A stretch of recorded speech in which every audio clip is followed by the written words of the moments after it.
Assalamualaikum warahmatullahi wabarakatuh. Baiklah teman-teman, kami dari kelompok 12 yang beranggotakan saya sendiri Destifani, selanjutnya Dian Febri Pratama, Fauzan Rizky Pratama, dan Faris Al-Habib akan menampilkan materi mengenai perubahan organisasi yang mana terdiri dari 4 poin. Yang pertama, perubahan organisasi. Yang kedua, perspektif tentang perubahan organisasi. Yang ketiga, pendekatan dalam pengelolaan perubahan organisasi. Dan yang terakhir, mengenai isu perubahan kontemporer. Materi yang pertama akan disampaikan oleh Faris Al-Habib. Kepada Faris, disilahkan. Baiklah, saya akan menyampaikan materi yang pertama, yaitu perubahan organisasi. Organisasi seringkali terjadi keadaan yang tidak mengalami pertumbuhan yang disebabkan keengganan manusia untuk mengikuti perubahan, di mana perubahan dianggap bisa menyebabkan disequilibrium atau hilangnya keseimbangan moral. Hal ini mengakibatkan penyakit masyarakat atau tindakan yang tidak sesuai dengan ketentuan yang berlaku dalam organisasi, sehingga perlu dikatakan pengembangan organisasi untuk melakukan evaluasi, adaptasi, kaderisasi, dan motivasi. Yang pengembangan organisasi merupakan proses terencana untuk mengembangkan kemampuan organisasi dalam kondisi dan tuntutan lingkungan yang sudah berubah, sehingga dapat mencapai kinerja yang optimal yang dilaksanakan oleh seluruh anggota organisasi. Pengembangan organisasi merupakan program yang berusaha meningkatkan efektivitas keorganisasian dengan mengintegrasikan keinginan individu akan pertumbuhan dan perkembangan dengan tujuan keorganisasian. Organisasi pasti mengalami perubahan demi untuk mempertahankan daya tahannya dan juga mempertahankan tujuan organisasi tersebut. Oleh karena itu, organisasi harus mengalami perubahan demi untuk pencapaian tujuan organisasi dan juga untuk mempertahankan eksistensi dan dari organisasi tersebut. Perubahan bagi organisasi di mana manusia yang berada dalamnya dilakukan oleh manusia. Manusia tersebutlah yang menginginkan terjadinya perubahan dalam organisasi, sehingga organisasi melalui kesepakatan bersama anggota dapat mencapai tujuan tersebut. Perubahan dalam organisasi bukanlah semata untuk kepentingan organisasi saja, akan tetapi justru yang lebih berkepentingan adalah manusia yang ada dalam organisasi. Organisasi dijadikan objek oleh kegiatan manusia, di mana manusia mencari manfaat yang sebesar-besarnya dari aktivitas organisasi. Melalui manusia-manusia yang ada di dalamnya, untuk mengalami perubahan tersebut, organisasi juga harus mengalami perkembangan, di mana perkembangan ini merupakan tahapan untuk perubahan organisasi tersebut. Mungkin itu saja yang dapat saya sampaikan, akan dilanjutkan oleh rekan saya. Baiklah, kita masuk kepada materi yang kedua yang akan disampaikan oleh Dian Febri Pratama. Kepada Dian, dipersilahkan. Baiklah, saya akan membacakan perspektif tentang perubahan organisasi. Perubahan merupakan sesuatu yang tidak terhindarkan dalam kehidupan setiap organisasi. Tuntutan perubahan terjadi di berbagai bidang kehidupan, baik individu, kelompok masyarakat, lembaga, organisasi, maupun perusahaan.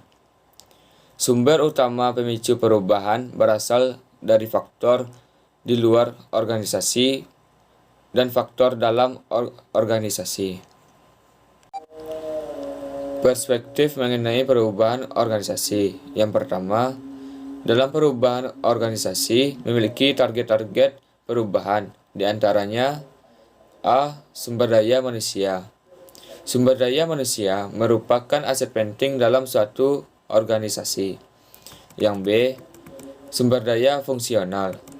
Suatu organisasi dapat meningkatkan nilai dengan merubah struktur, budaya, dan teknologi. Yang C. Kemampuan teknologi. Kemampuan teknologi memberi sebuah organisasi suatu kapasitas yang besar untuk merubah dengan sendirinya, dengan tujuan memanfaatkan peluang pasar. Yang D. Kemampuan organisasi. Melalui struktur organisasi dan budaya, Sebuah organisasi dapat memanfaatkan sumber daya manusia dan fungsional untuk memanfaatkan peluang teknologi. Yang kedua, tuntutan untuk perubahan organisasi. Yang A, kekuatan persaingan atau competitive forces. Setiap organisasi berusaha keras untuk mencapai keuntungan dari persaingan menjadi pemicu untuk melakukan perubahan dikarenakan apabila organisasi tersebut tidak dapat melebihi pesaingnya dalam efisiensi, kualitas, atau kemampuan untuk melakukan inovasi pada produk dan jasa. Yang B, kekuatan demografi dan sosial atau demography and social forces. Perubahan dalam komposisi dari kekuatan pekerja dan terus meningkatnya keanekaragaman karyawan. Yang C, kekuatan etika atau ethical forces. Sama pentingnya bagi suatu organisasi dalam mengambil tindakan untuk berubah sebagai tanggapan atas tuntutan dalam perubahan demografis dan sosial untuk ke arah perilaku perusahaan yang lebih jujur dan bertanggung jawab. Yang ketiga, hambatan untuk perubahan. Hambatan dalam perubahan merupakan hal yang wajar apabila orang-orang melakukan perlawanan terhadap perubahan.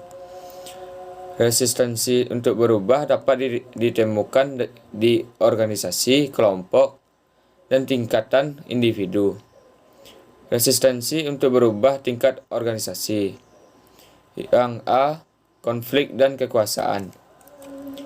Perubahan pada umumnya bermanfaat bagi sebagian orang, fungsi atau divisi. Ketika perubahan menyebabkan konflik, organisasi, dan persaingan kekuasaan, suatu organisasi seringkali menghindari adanya perubahan tersebut. Yang B, perbedaan dalam fungsional orientasi. Perbedaan dalam orientasi fungsional adalah halangan untuk yang lain untuk berubah dan salah satu sumber akan kelesuan organisasi. Yang C, budaya organisasi. Nilai dan norma-norma di dalam budaya organisasi dapat menjadi sumber resistensi untuk berubah. Jika perubahan organisasi mengganggu nilai dan norma-norma yang dibenarkan dan memaksa orang-orang untuk merubah apa yang mereka lakukan dan bagaimana mereka melakukan itu, budaya organisasi akan menyebabkan resistensi untuk berubah.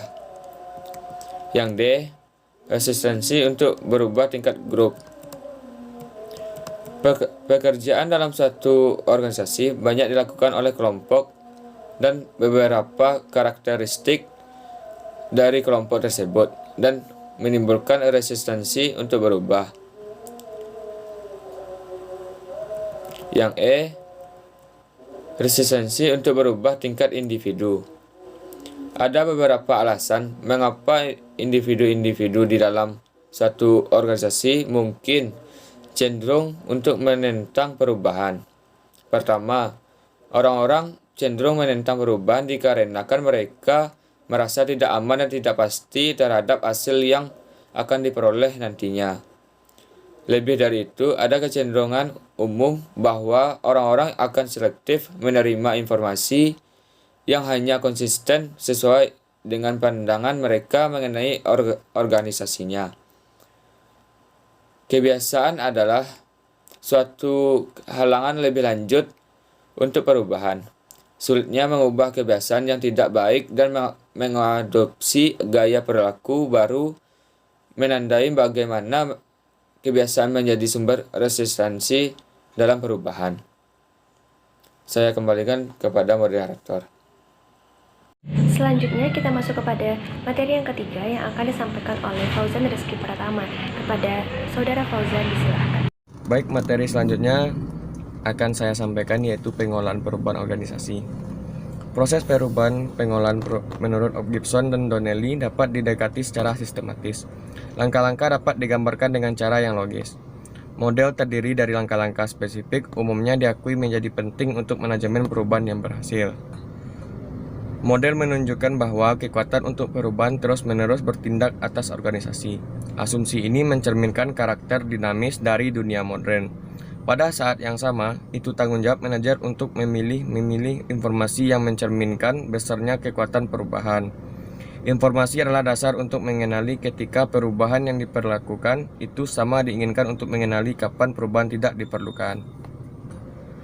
Untuk mengimplementasikan perencanaan untuk perubahan, manajer perlu memahami langkah-langkah yang efektif dan bagaimana mengatasi penolakan karyawan terhadap perubahan-perubahan yang efektif dan bagaimana mengatasi penolakan karyawan terhadap perubahan. Yang pertama yaitu langkah-langkah dalam proses perubahan. Langkah-langkah dalam proses perubahan menurut Kurt Lewin yang kemudian disebut model Lewin adalah unphrasing, yaitu proses penjelasan perubahan kepada individu yang akan terpengaruh oleh perubahan agar dapat memahami mengapa perubahan itu diberlakukan. Yang kedua yaitu the change itself, yaitu perubahan itu sendiri yang diimplementasikan atau dihilangkan. Yang ketiga yaitu refreshing, yaitu proses penekanan dan mendukung perubahan sehingga ia menjadi bagian dari sistem. Selain model Lewin, ada juga langkah-langkah lain seperti pendekatan komprehensif terhadap perubahan.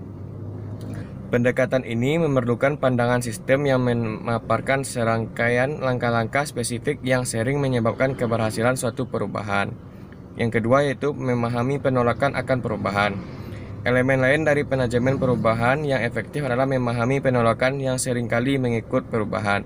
Manajer harus tahu mengapa orang menolak perubahan dan apa yang bisa mereka lakukan terhadap penolakan. Kemudian yaitu ketidakpastian. Seorang karyawan mengadakan penolakan terhadap perubahan karena tidak kepastiannya. Dalam hal ini akan muncul kekhawatiran mengenai kemampuan mereka untuk memenuhi tuntutan pekerjaan baru serta keamanan pekerjaan yang akan terancam. Kepentingan pribadi yang terancam. Banyak perubahan pribadi dalam suatu organisasi sehingga secara potensial bisa mengurangi kekuasaan atau pengaruh mereka dalam organisasi.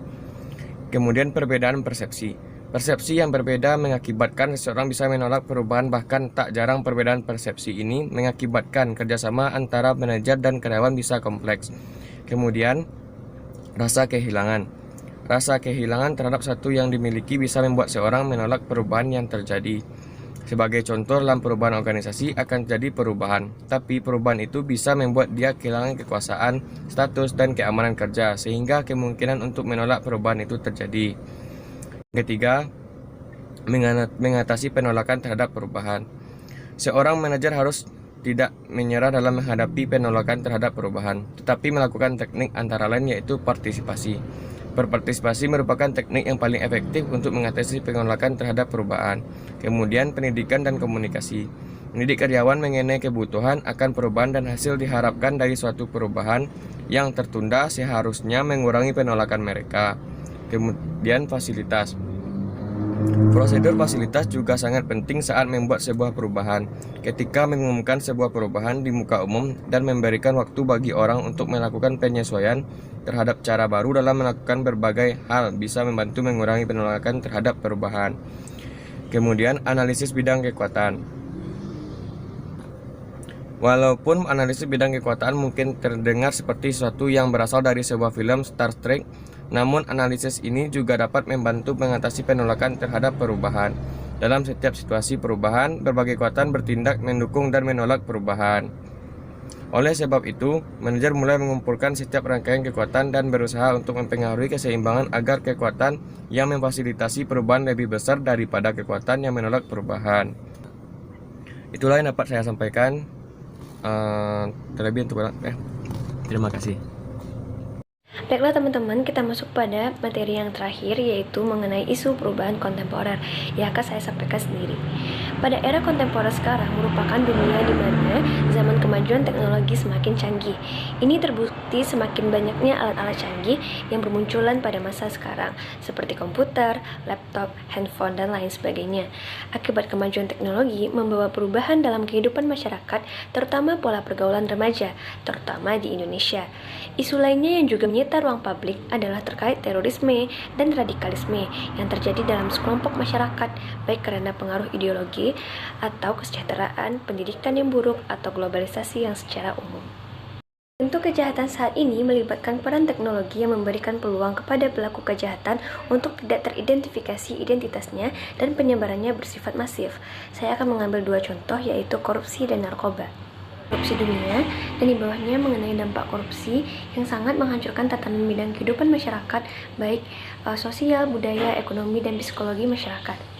Baiklah, selanjutnya mengenai kasus narkoba yang sangat meresahkan bukan hanya di nasional tetapi juga internasional, yang mana setiap negara gencar-gencarnya untuk memberantas kasus ini dengan mengeluarkan undang-undang dan peraturan yang ketat serta sanksi yang berat.